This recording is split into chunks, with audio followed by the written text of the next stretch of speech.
Hello, friends and fellow collectors. Thank you for joining me for another Diecast Emporium review.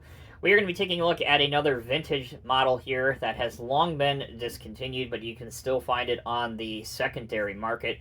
This is the Conrad 1/50 scale Caterpillar D9G.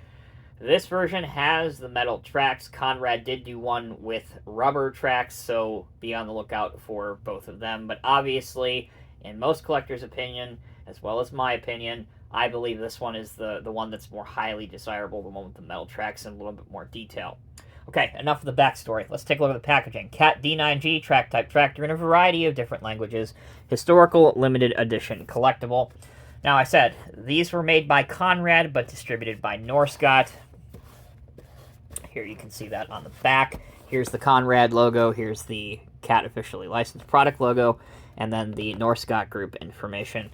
So these were serialized as well. So here is your serial number. I know it's a little hard to see because they decided to indent it in white instead of bringing it out with some black ink. But it does read 01258, so 1258, made in Germany. Okay, enough of the subtleties. Let's get this out.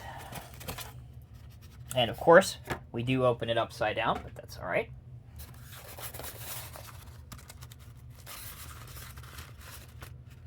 All right, the model is fully assembled. Once you get it out of the styrofoam, there is nothing that needs to be put on the model, and you are ready to display it. All right, details and decal overview. Caterpillar, Block C logo, or the Pac-Man logo, D9G. Caterpillar on the back. Same thing can be said on this side. And on the front, Caterpillar is written out.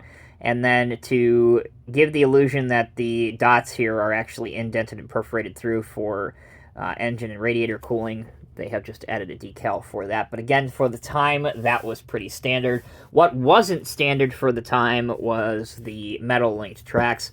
And honestly, they look quite good. They function quite well even today. Details on the chassis or the underside of the dozer. Going from back to front, made in Germany. Model number 2874, scale 1/50, and then the Conrad logo. You can barely see it. It's just above this screw right here. But the serial number does match, 1258. Hopefully you can see some of that. But other details. Check out that engine bay. Again, all of this is part of the tooling. There's no separate parts, so it's all metal. But again, for the time, it was pretty good. You have the exhaust, your air cleaner. The walkway outside of the operator station is textured to give the illusion that it has somewhat of an anti-slip. Here's your various filler lids. There is a single joystick right here, along with an equipment box.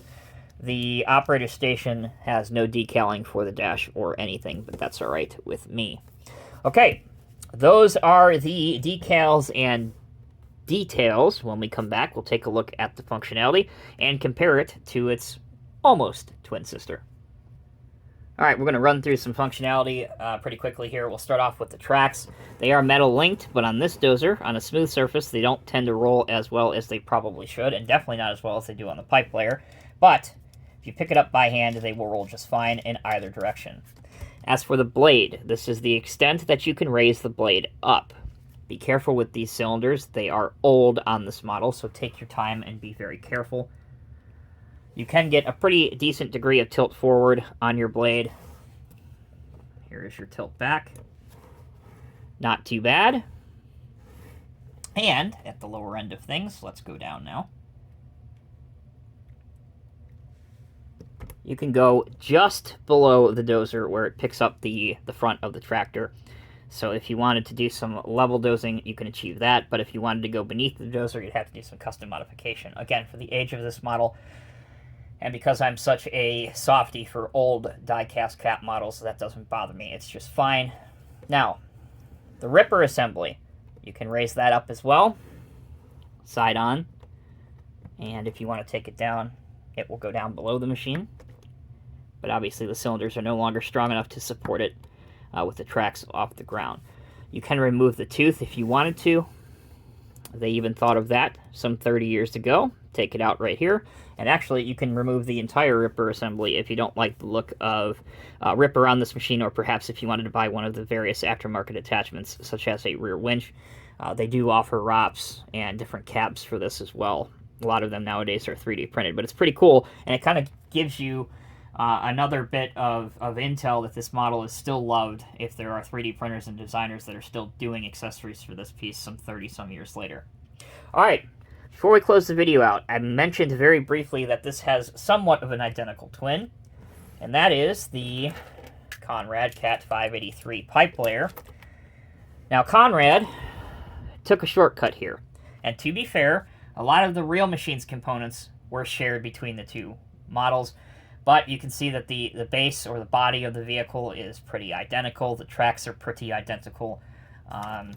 The decals and paint obviously are identical because it's from the same era, but these two are still loved and desired by collectors, and as a result can fetch a pretty hefty price tag. So if you're looking to hunt these down, especially if you want one in as good a condition as these two are, with the original box, with serial numbers that match, if any of that information is pertinent or important to you as a collector, then you're going to pay several $100s for these. Now, CCM did a few different D9Gs that are also very good models. If you want to see those, click on the link right here at the corner of your screen. And if you want to see a review of the 583, you can click right here on your screen, and you can see my recently uploaded video for that. All right, all. Thank you very much for joining me for another video. I hope you enjoyed it. If I missed anything, or if you have any questions, comments, or concerns, you know where to leave them down in the comments section below. Until next time, take care, be well. I'll see you in the next review.